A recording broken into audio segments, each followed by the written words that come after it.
Okay, what's up, YouTube? This is Brandon. And I am Nick. This is Pigskin Politics. We're going to pick up where we left off last time on talking about overrated teams for the 2019 season, the New York Jets. The New York Jets are one of the most overrated teams in the entire NFL, and we're going to tell you why. Let's get into it. All right, everyone. So the first reason I think the Jets are super overrated is Adam Gase is their head coach. I don't think he's a good coach at all. All right, yeah, man, I'll take this one. I realize I'm not entirely unbiased talking about the Jets, but my fandom does give me some good insight as to Adam Gase. Everyone's loving that pick, that he's now their head coach.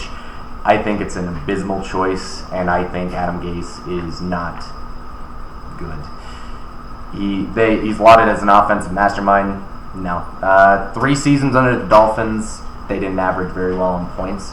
And actually, if you go so far as to take out defensive scores like interception returns, fumble returns, kickoff returns, safeties, and then look at their averages, they average 21 points in 2016, 16 points in 2017, and 17.8 points in 2018. And that's honestly sad. The league average for points per game is about 24. You're not going to win a lot of games with that average.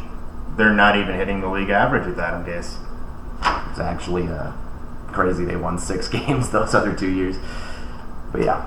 And another reason I think the Jets are overrated, I think they're being a little irresponsible with their money. And what I mean by that, between 3 players, Le'Veon Bell, C.J. Mosley, and Jamison Crowder, $166 million, $119.6 million guaranteed. That is... Holy crap, that's a lot of money to throw at 3 players. Granted, Le'Veon Bell is a good football player.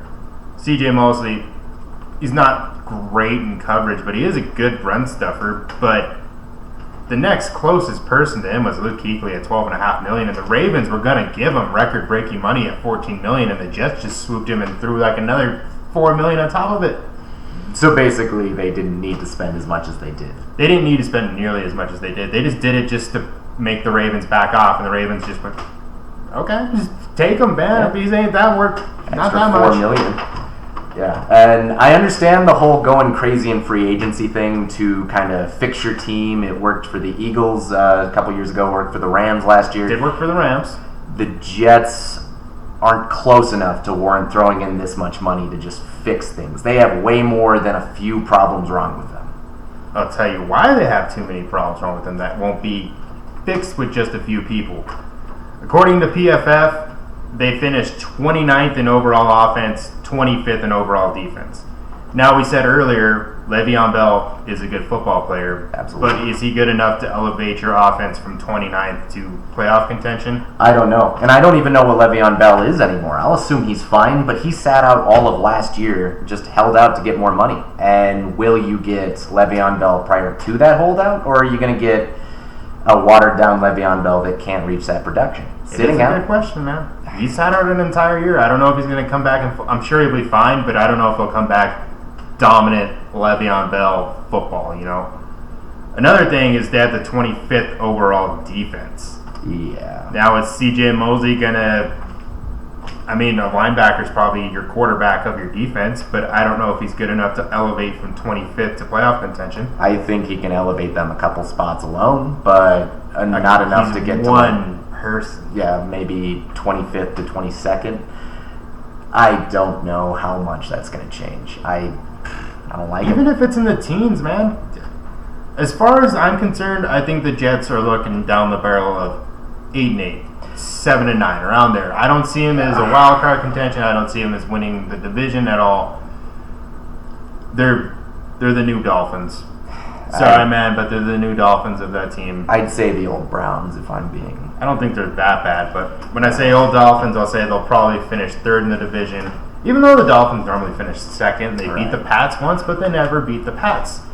Yeah. Actually, that's a lie. They kind of do beat the Pats sometimes, but... Semantics. I feel you hit the nail on the head. Mm-hmm. I don't see the Jets doing that much better. I'm hearing they're a wild card team, even a 9-win team. I think that's insane. I think the Jets are going to do what they always do. They're going to get all this hype around them, and they're going to come in, start poor, maybe be 1-4, and then people are going to look at them with a more critical eye and realize the games they thought they previously would win this year, that they were being overly generous, and the Jets are just going to win those games and kind of screw themselves out of a good draft position. They could actually honestly do that. That happened last year. It's their thing. They came out in the first game, came out swinging against the Lions, but I don't think they actually did. They beat them 42-10 or something like that. But they only had not even 200 yards total. I mean, ish. It was a lot lower than everyone else scoring 40 points that week. They got so overhyped, and then they immediately lose the next week to the Dolphins.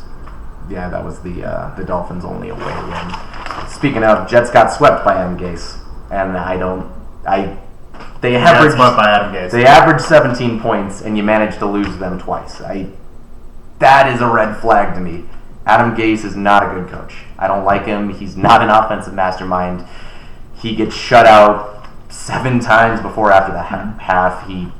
He's got his problems, and if he doesn't like the production you're doing, he'll ship away your best player. Because. Who was the running back from the Dolphins? Oh, Jay Ajayi. Yeah. He did that. They lost to the Ravens, and he'd be like, okay, we're just going to fire you and ship you over to Philadelphia. That'll teach you guys. Yeah, Adam Gase he brings his own Even issues. with Adam Gase, man, I don't even think Sam Darnold's a good quarterback. No, he missed 3 games last year, but he still finished the year around 2,900 yards passing, 17 touchdowns, 15 INTs.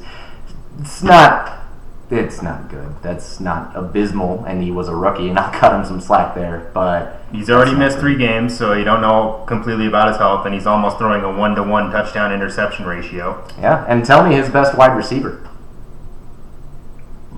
I'm just going to say it's Le'Veon Bell. It's not Robbie Anderson. Even though Le'Veon Bell is a running back, he's good at catching the football out of the backfield. That's my point. He can be better than what the Jets are used to, but you got to fix a lot more around him before he's a viable solution. And I don't think they have, and I don't think they've done enough. And throwing as much money as you've said, I think they might handicap themselves for the next couple years. It's a lot of guaranteed money they put in. That's a lot of guaranteed money, and if it doesn't pan out, you're screwed. I mean, even though Darnold's on a rookie contract, that's still a lot of money to dish out, man. All right. Sorry, Jets fans. I don't think this is your year, but this is all the time we have for this video. Let us know in the comments below if you have any idea for us to come up with a new video. Any subject about the NFL, we'll come up with a video for it. Yeah. So long, and we'll see you next time. And the next video that we're going to do is the 49ers. They are overrated, and I'm going to crap on them a lot. And I'll help, I suppose. All right. Right on. Have a good one. Bye.